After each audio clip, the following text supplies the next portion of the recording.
সুপ্রিয় দর্শক, আসসালামু আলাইকুম। আমি নাবিল আপনাদেরকে শুভেচ্ছা জানাচ্ছি। আমি এখন দাঁড়িয়ে আছি দক্ষিণাঞ্চলীয় দ্বীপ জেলা ভোলার চরফ্যাশন থেকে। এটি হচ্ছে চরফ্যাশনের বেতুয়া লঞ্চ ঘাট। চরফ্যাশন 3 দিক থেকে জলবেষ্টিত। এর পূর্বে মেঘনা নদী, পশ্চিমে তেঁতুলিয়া নদী এবং দক্ষিণে বঙ্গোপসাগর।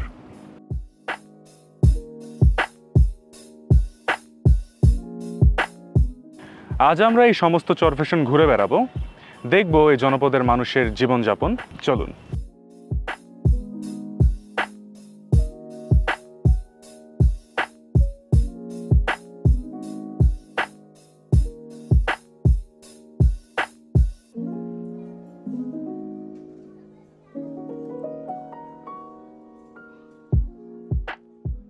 ভোলা জেলার সর্বদক্ষিণের উপজেলার নাম চরফ্যাশন।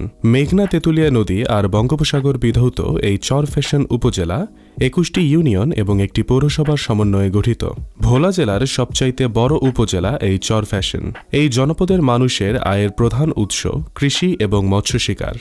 চরফ্যাশনের মোট আয়তন 1106.31 বর্গ কিলোমিটার। মোট জনসংখ্যা 4,56,437 জন। 1885 সাল থেকে 1887 সাল পর্যন্ত সময়ে বাকেরগঞ্জ জেলার দায়িত্বশীল জেলা ম্যাজিস্ট্রেট ও কালেক্টর মিস্টার জে ফ্যাশনের নামানুসারে এই জায়গার নামকরণ করা হয় চরফ্যাশন। 2011 সালের আদমশুমারি অনুযায়ী চরফ্যাশন উপজেলার সাক্ষরতার হার 43.5%। চরফ্যাশনের কয়েকটি দ্বীপ পর্যটক আকর্ষণের উল্লেখযোগ্য স্থান, যেমন চর কুকরিমুকরি, চর তারোয়া, ডালচর দ্বীপ ইত্যাদি। এছাড়াও তারোয়া সমুদ্র সৈকত, জেকব টাওয়ার, বেতুয়া সমুদ্র সৈকত, ফ্যাশন স্কোয়ার, চরফ্যাশন শেখ রাসেল শিশু ও বিনোদন পার্ক উল্লেখযোগ্য। চরফ্যাশনের প্রাকৃতিক সৌন্দর্য আপনাকে মুগ্ধ করবে। চরফ্যাশনের দুই দিকে দুই নদী যেন সাত নড়িহার। মেঘনা তেঁতুলিয়ার স্রোতধারার মতোই চরফ্যাশনের জীবনকে গতিশীল করেছে। আমার পেছনে যে স্থাপনাটি দেখছেন, এটি কেবল চরফ্যাশন নয়, পুরো বাংলাদেশের মধ্যে একটি আইকনিক স্থাপনা। স্থাপনাটির নাম হচ্ছে জেকব টাওয়ার। এর স্থপতি হচ্ছেন কামরুজ্জামান লিটন। বাংলাদেশের পার্লামেন্টের সদস্য আবদুল্লাহ আল ইসলাম জেকবের নামে এই টাওয়ারটিকে নামকরণ করা হয়েছে। চলুন আমরা টাওয়ারটি ঘুরে দেখি। চরফ্যাশন তথা উপমহাদেশের সর্বোচ্চ নান্দনিক এবং আইকনিক একটি টাওয়ার এই জেকব টাওয়ার। আইফেল টাওয়ারের আদলে নির্মিত 16 তলা বিশিষ্ট এই ওয়াচ টাওয়ারের প্রতিটি তলায় 50 জন এবং পুরো টাওয়ারে 500 জন দর্শক অবস্থান করতে পারবে। আধুনিক এই জেকব ওয়াচ টাওয়ারে পর্যটকদের জন্য রয়েছে সিঁড়ি দিয়ে চূড়ায় ওঠার পাশাপাশি 16 জন ধারণ ক্ষমতা সম্পন্ন স্বচ্ছ গ্লাসের ক্যাপসুল লিফট। 225 ফুট উচ্চতার এই টাওয়ার দক্ষিণ পূর্ব এশিয়ার মধ্যে অন্যতম আকর্ষণীয় এবং উঁচু একটি টাওয়ার। সম্পূর্ণ স্টিলের কাঠামোতে তৈরি এই টাওয়ার। 17 তলায় আছে বিনোদনের ব্যবস্থা। বাইনোকুলারের সাহায্যে 100 বর্গ কিলোমিটার পর্যন্ত টাওয়ারের চতুর্দিকে নৈসর্গিক সৌন্দর্য উপভোগ করা যায়।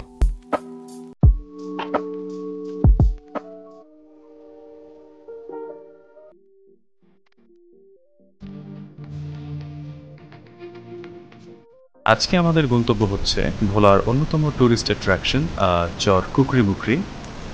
আজকে বৃষ্টিস্নাত সকাল। আমরা কচ্ছপিয়া ঘাট থেকে কিছুক্ষণের মধ্যেই স্পিড বোটে চড়ে আনুমানিক 30-35 মিনিট নদীপথে যাত্রা করে আমাদের গন্তব্যস্থলে পৌঁছাব।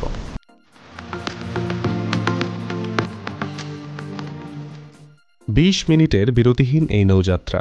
মাঝারি আকারের একটি টৈটম্বুর খালের বুক চিরে চলছে আমাদের স্পিডবোট। খালের দুধারে চোখ ধাঁধানো ম্যানগ্রোভ ফরেস্ট। মুহূর্তের মধ্যে এই সুন্দরবনের সৌন্দর্য আপনার চোখের পরশ বুলিয়ে দিবে।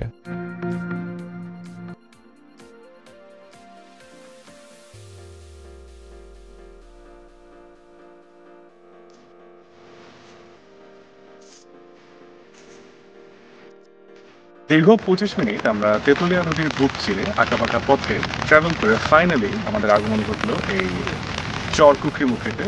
দেখতেই পাচ্ছেন ইতিমধ্যে আমরা ভিজে একাকার। চলুন একসাথে আমরা এই জায়গাটা এক্সপ্লোর করি, জানি এর পেছনে ব্যাকগ্রাউন্ড। এই চর কুকরিমুকরিতে প্রথমবার আসা এসে আমি যেটা রিয়েলাইজ করলাম সেটা হচ্ছে মেইন ভূখণ্ড থেকে খুবই আইসোলেটেড একটা টেরিটরি হচ্ছে এই চর কুকরিমুকরি। এর ইতিহাস কিংবা ট্যুরিজম তাৎপর্য সম্পর্কে এখনো অনেক কিছুই জানি না। আশা করছি এই জনপদের মানুষের সাথে ইন্টারাকশনের মাধ্যমে আমরা অনেক কিছুই জানতে পারবো। চোখের দৃষ্টিসীমার পুরোটা ক্যানভাস জুড়ে শুধু সবুজ আর সবুজের সমারোহ। প্রকৃতি যেন সেজেছে আপন মহিমায়। চোখ ধাঁধানো সবুজের সমারোহ আর শান্ত নিশ্চুপ প্রকৃতির এক অপরূপ লীলাভূমি চর কুকরিমুকরি। চর কুকরিমুকরি একটা ছোট দ্বীপ, বাংলাদেশের ভোলা জেলার চরফ্যাশন উপজেলায় অবস্থিত। ভোলা শহর থেকে এর দূরত্ব ১২০ কিলোমিটার। সাগরের কোল ঘেঁষে মেঘনা ও তেঁতুলিয়া নদীর মোহনায় অবস্থিত। এই চর কুকরিমুকরি মূল ভূখণ্ড থেকে কিছুটা বিচ্ছিন্ন হলেও এখানে প্রায় ১৩,০০০ মানুষের বসবাস।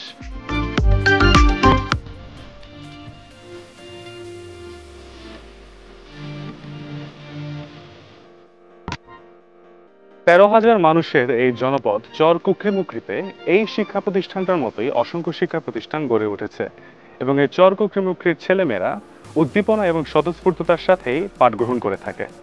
ঐতিহাসিকভাবে এই চর কুকরিমুকরির তেমন কোনো সঠিক তথ্য পাওয়া না গেলেও ধারণা করা হয় ১৯১২ সালে এই চর জেগে ওঠে।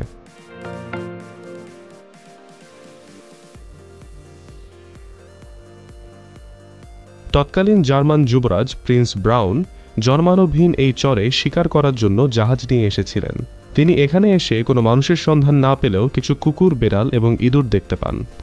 পরবর্তীতে জার্মান ভাষা থেকে অনুদিত হয়ে বাংলায় এই দ্বীপের নাম হয়ে যায় চর কুকরিমুকরি।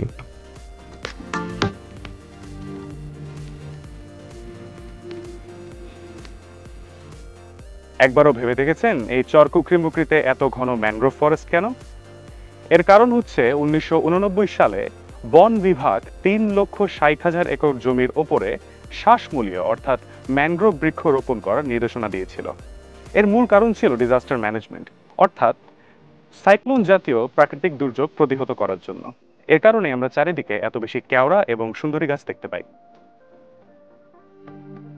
এই বনভূমিতে স্থান পেয়েছে সুন্দরী, গেওয়া, পশুর, কেওড়া, নারিকেল, বাঁশ ও বেত গাছ।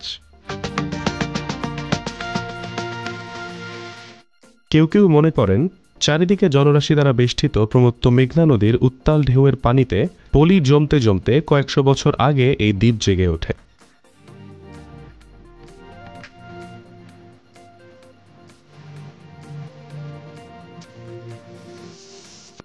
বাগানবাড়ির এই সরু পথ দিয়ে আমরা আমাদের ইজি বাইক করে যাচ্ছিলাম তেঁতুলিয়া নদীর ধারে, বাট মাঝপথে আমাদের একটু যাত্রা বিরতি দিতেই হলো, কারণ জাস্ট টু অ্যাডমায়ার আমাদের চারিপাশে যে প্রকৃতি, যে পরিবেশ এতটা মনোমুগ্ধকর। আসার সময় আমরা অনেক রকমের জন্তু জানোয়ারও দেখলাম। রাস্তায় দেখলাম শিয়াল গ্রুপে গ্রুপে ঘুরছে, গুই সাপ দেখলাম, এক একটা সাইজ হচ্ছে এত বড় এবং এক কথায় অনবদ্য।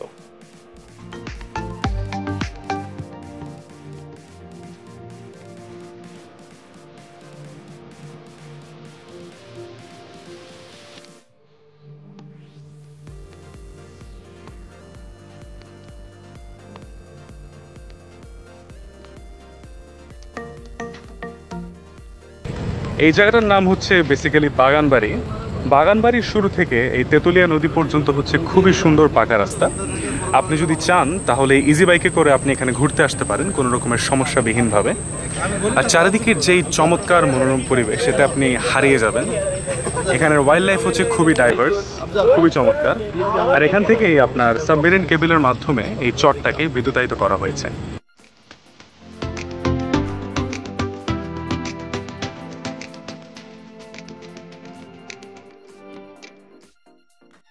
এই তেঁতুলিয়া এবং মেঘনা নদী বিধৌত বঙ্গোপসাগরের কোলে অবস্থিত এই চর কুকরিমুকরি, এর দৈর্ঘ্য হচ্ছে 10 কিলোমিটার এবং প্রস্থ হচ্ছে 9.5 কিলোমিটার।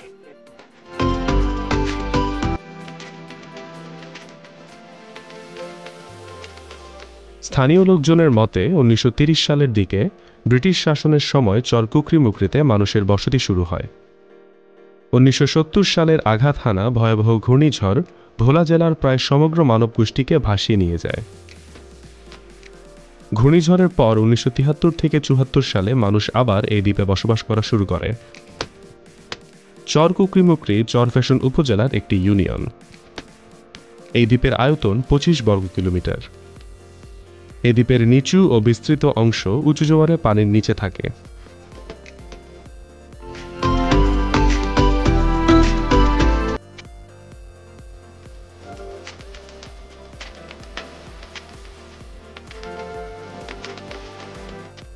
চর কুকরিমুকরিতে প্রায় 13,000 লোকের বসবাস। এই দ্বীপবাসীর আয়ের প্রধান উৎস হচ্ছে মৎস্য শিকার এবং কৃষিকাজ। এই চর কুকরিমুকরির বুক চিরে বয়ে যাওয়া ভারানী খাল মেঘনা নদী হয়ে আছড়ে পড়েছে বঙ্গোপসাগরে। চর কুকরিমুকরি পরিষ্কার পরিচ্ছন্ন হওয়ায় পর্যটকদের কাছে বেশ আকর্ষণীয় একটি জায়গা। চারদিকে বিশাল জলরাশি, মাঝখানে পাখির কলকাকলিতে মুখর ঘন সবুজে ঘেরা একটি দ্বীপ, ঠিক যেন রূপকথার সাম্রাজ্য। যদিও পর্যটন অবকাঠামো খুবই অপ্রতুল।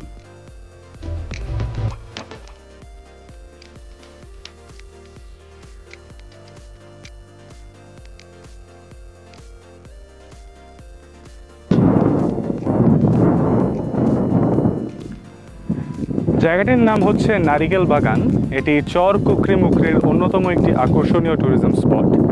আমার পেছনে যে বিশাল জলরাশি দেখতে পাচ্ছেন, এটাই হচ্ছে বঙ্গোপসাগর, এবং এই বঙ্গোপসাগরের মাঝখানে ওই যে দ্বীপটি দেখা যাচ্ছে, এটি হচ্ছে বাংলাদেশের বিখ্যাত তারুয়া বিচ, যেটি কিনা লাল কাঁকড়ার জন্য পুরো বাংলাদেশে খুবই ফেমাস। এখন ওয়েদার খুবই সানি, এখানে দেখতে পাচ্ছেন মহিষের পাল। চলুন আমরা জায়গাটি ঘুরে দেখি।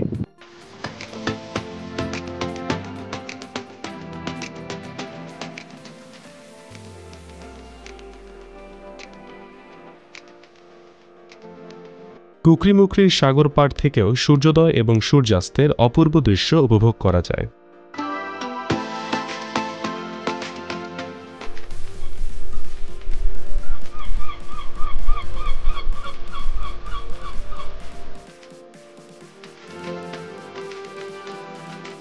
আজ সারাদিন আমরা চর কুকরিমুকরি ঘুরে দেখলাম।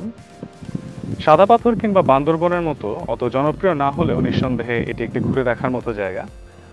লোকচক্ষু এবং জনমানবের আগ্রহের অগোচরে এই জায়গাটিতে লুকিয়ে রয়েছে প্রামাণ্যের অনেক নিদর্শন। কিন্তু এই জনপদের মানুষের সাথে আমরা ইন্টারাকশন করে যা বুঝতে পারলাম, এখানের সংগ্রামটা আসলে বেঁচে থাকার সংগ্রাম, ভালো থাকার সংগ্রাম। সময় পেলে অবশ্যই এই জায়গাটা একবার ঘুরে যাবেন। আজ এ পর্যন্তই, এখন বিদায় নিতে হবে। আল্লাহ হাফেজ।